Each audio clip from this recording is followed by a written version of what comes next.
Hey guys, how's it going? Frenzy Gamer here, and I'm here at Ravenwood.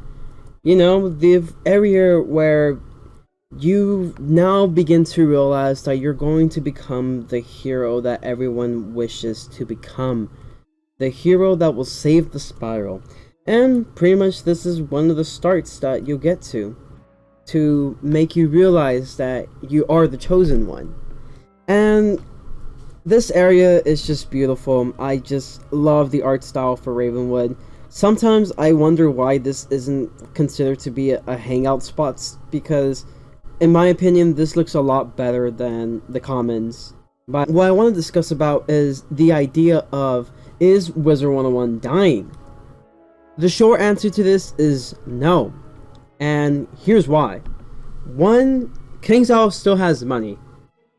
Even though it doesn't seem they're doing a great job when it comes to trying to advance the platform of Kingsisle Entertainment with mobile games.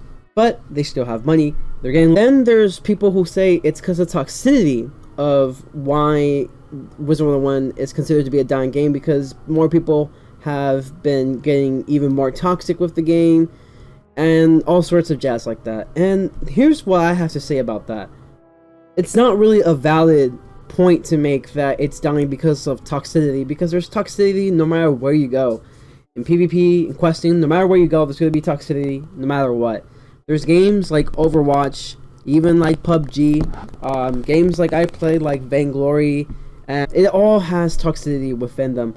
And really, it's because of the fact that it's a game. It's the gaming culture. The gaming culture is filled with toxicity, so no matter where you go, toxicity is always going to be there.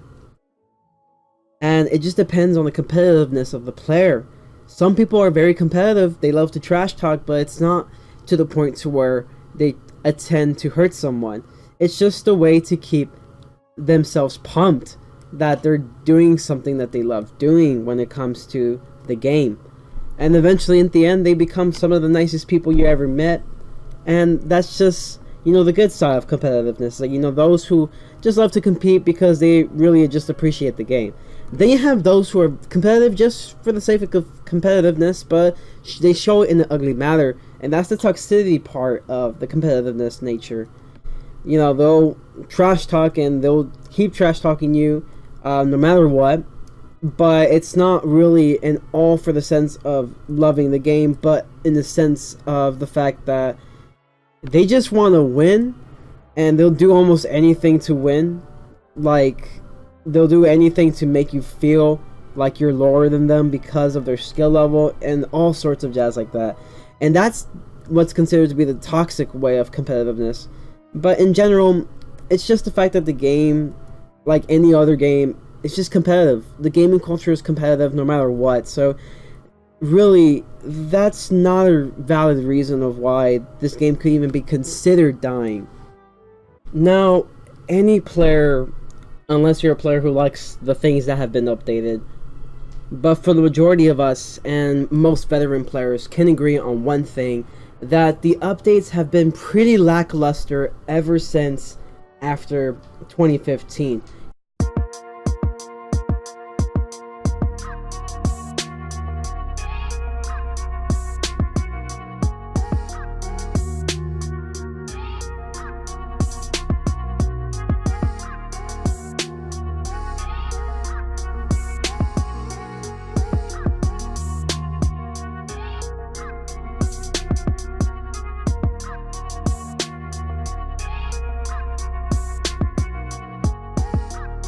You know, then some people talk about the addition of some gear, like the fact that Jade gear was invented kind of ruined the game, because then that led to the issue of shadow magic, and shadow magic was pretty much in ways meant to combat Jade gear, mainly because they know that lots of people were going to get Strike, because again, who doesn't want Strike? It's honestly the best shadow spell in game, with 50% pierce and 10% damage.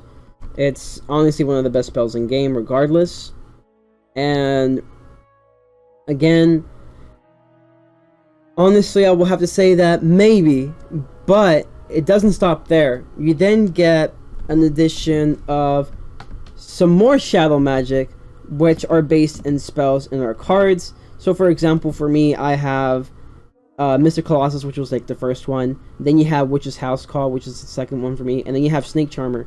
But most people keep talking about this one, the 4-pip ones, because they do a lot of damage, very cheap, and could be easily spammed. And the problem that people have with shadow magic is that it gets to the point to where people rely heavily in shadow magic, and you know, the issue with PvP that's always been the issue is the player who goes first tends to have the biggest advantage. Well, in this case, the person who goes first and gets a shadow pip probably has the biggest advantage overall, because they can get a very easy high damage shot within the first round. And again, if they keep consistently getting shadow pips in their first, then they pretty much have an easy way of getting a win almost in any match, and it ruins the fun for players. And here's my case on the issue. So my case on the issue is that I feel like the reason why people tend to think that this game is dying is because of the fact that we're losing that feeling of nostalgia. Lots of people are losing that feeling. Some people aren't. Some people still love the game and they still play the game, which is great. But some people are starting to get to the point that they're growing up and they're moving on from what this game is. Of course they miss the game. Of course they miss the memories they had. But they're not exactly getting that same feeling every time they get on. And a part of that could be maybe because they're not seeing their old friends anymore that they saw from the past, that basically got them to enjoy the game for what it is.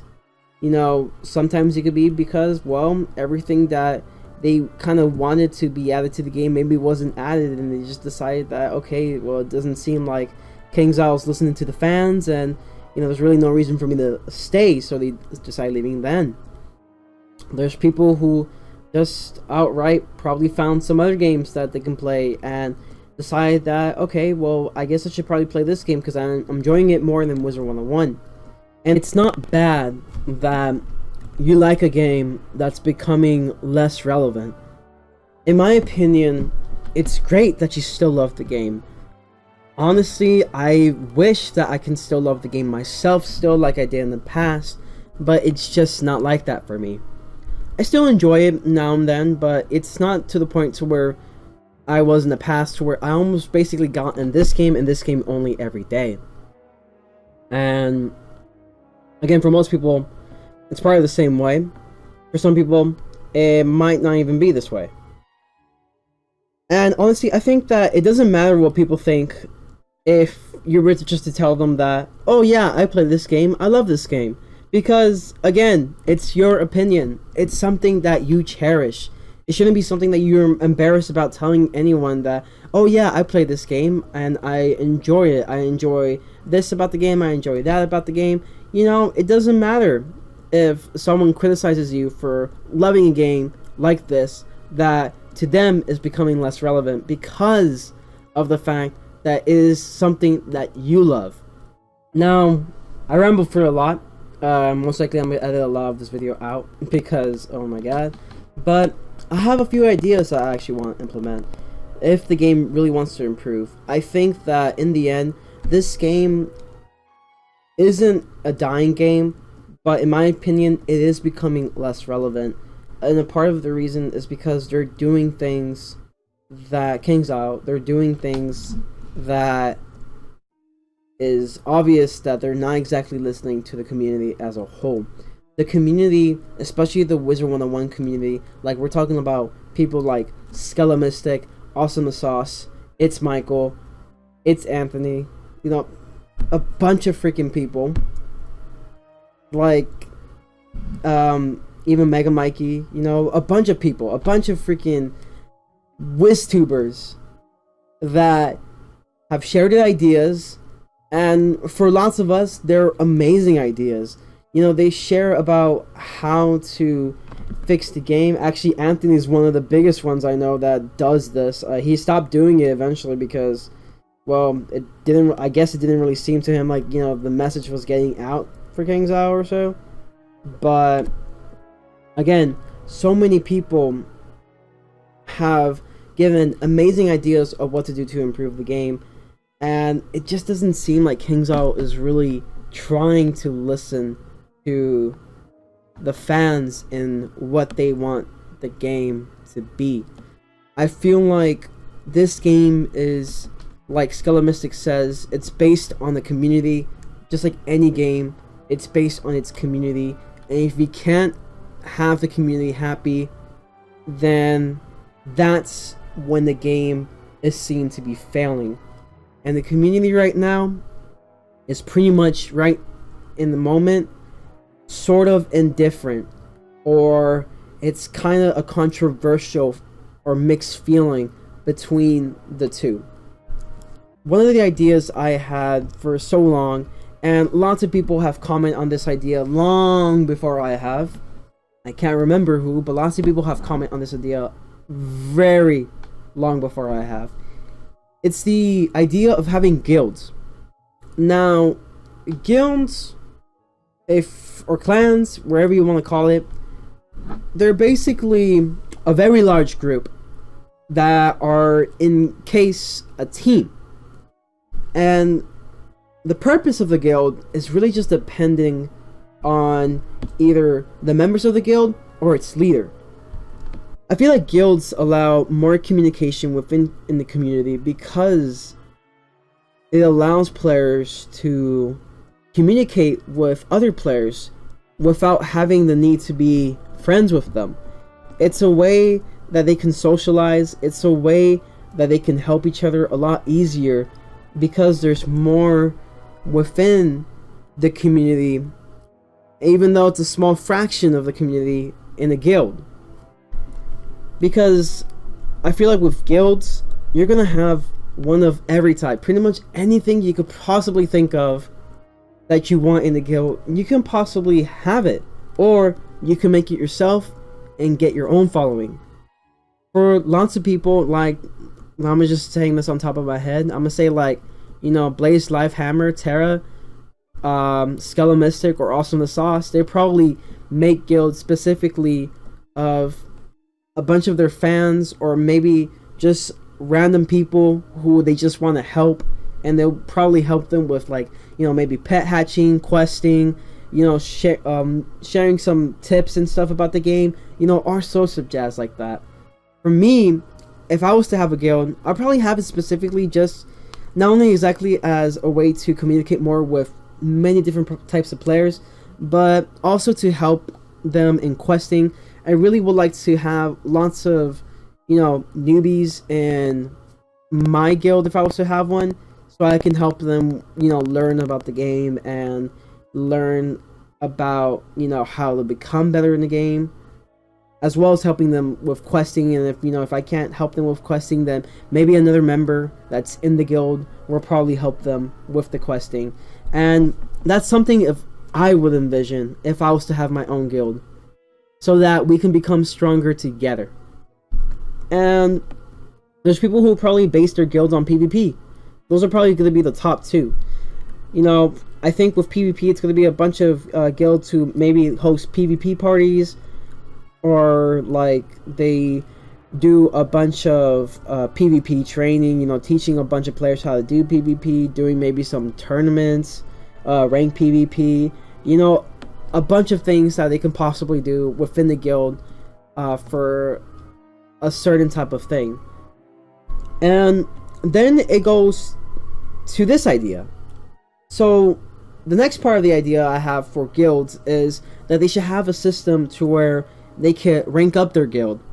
And I got this idea from a mobile game I play called Vainglory. In Vainglory, it's pretty much a mobile MOBA. It now finally has 5v5, which is amazing, and it's becoming a really popular game on Android and iOS devices. So pretty much in Vainglory, though, when it comes to guilds, there's a system to where you rank up a guild through fame points. And fame points are basically decided for, matches that you play.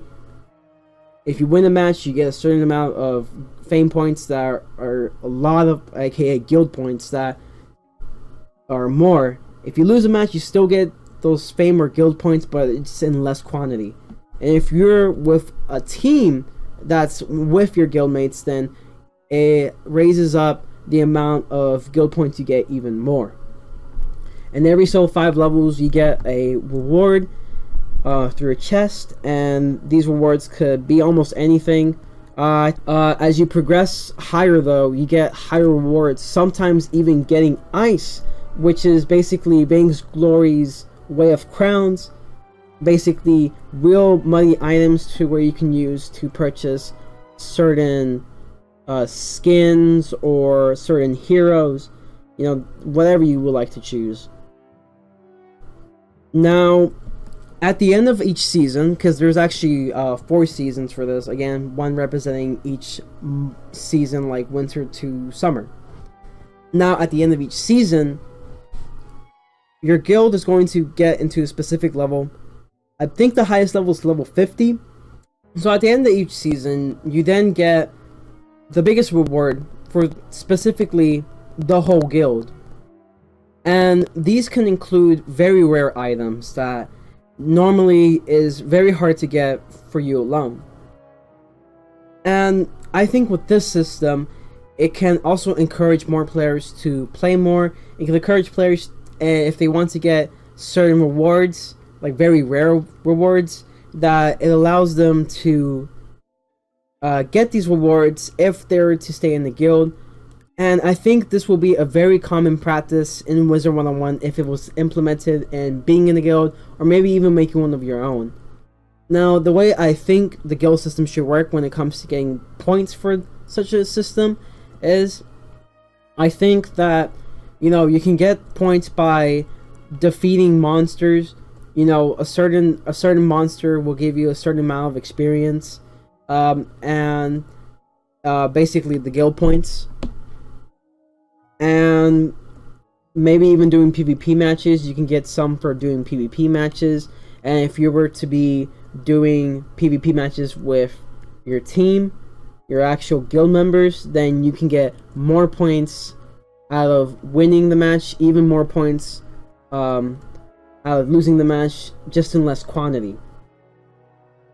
And I think that if Kingsisle was to implement this system, I think it would probably encourage players to play a little bit more, because these items that you could get from the chest could be stuff like maybe some crowns. May not be as much, but again, something is something. You can get some gold, some tickets, maybe seasonal ones if you were to somehow reach the max level of a guild, will give you a pretty good chance of getting some lore master cards, or maybe get some lore master TC. You can probably get some pretty rare wands, you know, that are probably haven't really been released in the game, that could be used for like stitching. You could probably even get some pretty good stat gear. You know, there's just so many endless possibilities that you can just get with this system, and it really just depends on how Kingsisle would like to take forward on such a system. The next thing is pretty much what Awesome the Sauce said in his video, because pretty much he's the reason why I decided making this video in the first place. We need a new Darkmoor gear.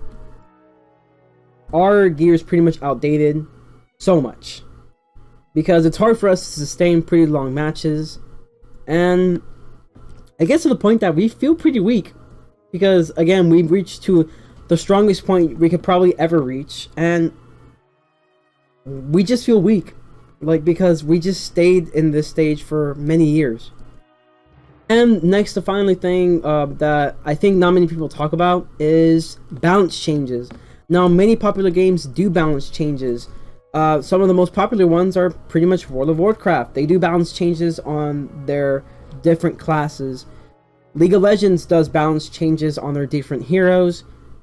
Popular mobile games like Clash Royale do balance changes on specific cards that are I can't pronounce anything.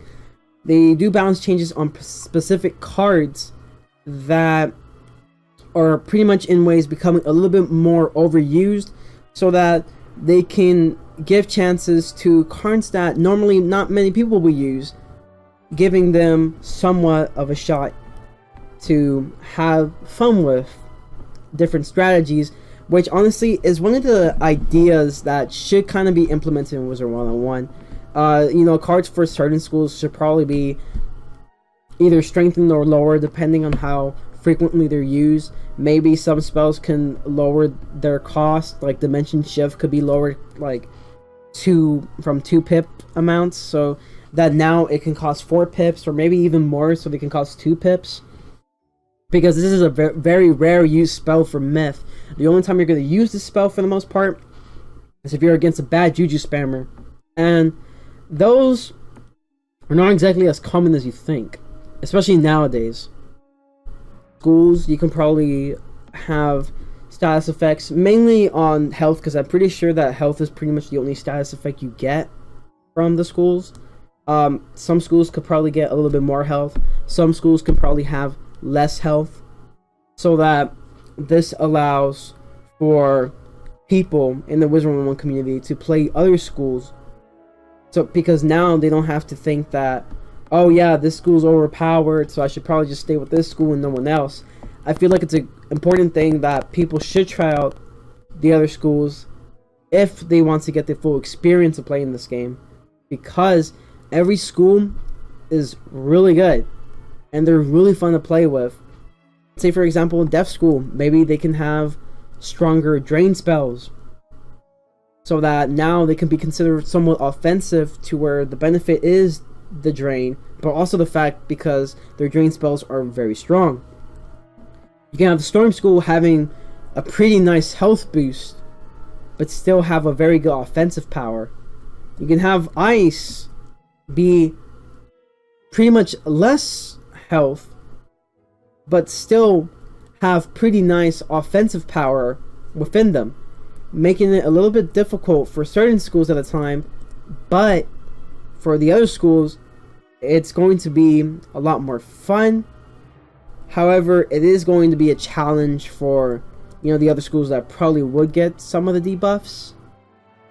Although, it will still be fun because they'll get somewhat in return according to these balance changes. And that all is just going to depend on how Kingsisle is going to take this idea. And as always, I hope you enjoyed the video. And always remember, stay frenzy. Peace.